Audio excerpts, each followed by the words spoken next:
Het jy al ooit teleurgesteld in God gevoel? Miskien selfs ontnigter. Dalk is dit nie maklik om te erken nie en miskien wil jy dit liewer nie hardop sê nie. Die reisigers op pad na Emmaus het dit dalk nie so direk gesê nie. Hulle was nie eers seker wie Jesus was nie, maar hulle sê dit tog. Hulle sê, ons het gehoop. Ons het so gehoop dat dit hy is wat Israel sou verlos. Maar boonop is dit vandag al die 3de dag vandat die dinge gebeur het. Hulle het 'n idee gehad van wie Jesus sou wees, 'n groeiende opgewondenheid, 'n versigtige hoop. Miskien sou dinge anders wees, verligting, stabiliteit, vrede, 'n einde aan die lyding. Maar nou, ons het gehoop en dit is nou al 3 dae. En soms in daardie tussentye word ons vrae harder as ons geloof.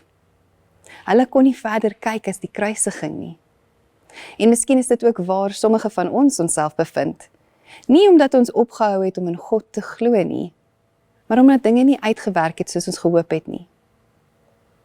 Hoe reageer Jesus dan? Nie met frustrasie nie, nie met afstand nie, hy kom nader, hy stap saam met hulle, hy luister, hy praat en hy laat hulle praat. En eers daarna begin hy saggies hulle narratief hervorm. Sien jy dit? Jesus word nie afgeskrik deur jou teleurstelling nie.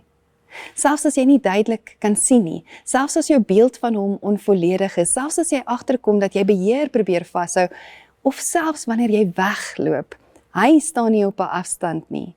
Hy staan nie terug en kyk hoe jy weggaan nie. Hy kom langs jou stap, want hy lewe. En hy het nog altyd geweet waar jy is en hoe om jou te vind. En stadig, geduldig, herstel hy hoop. Nie net hoop dat dinge sal verander nie, maar 'n hoop wat gewortel is in wie hy is. Selfs beteken dit dat hy jou hoop in hom moet herstel. Ek nooi jou uit om jou ons het gehoop tye vandag voor hom te bring.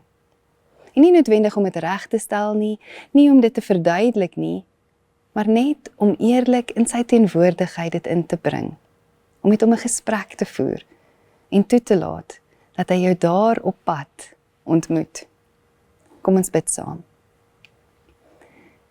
Here, baie dankie vir u liefde en hoe u ons kom haal, hoe u ons keer op keer vind, hoe ons vra en onsekerheid u nie afskrik nie, maar hoe u ons juis nooi om met u te praat en by u te bly. Dankie Here vir wat u in daai gesprekke keer op keer doen. Amen.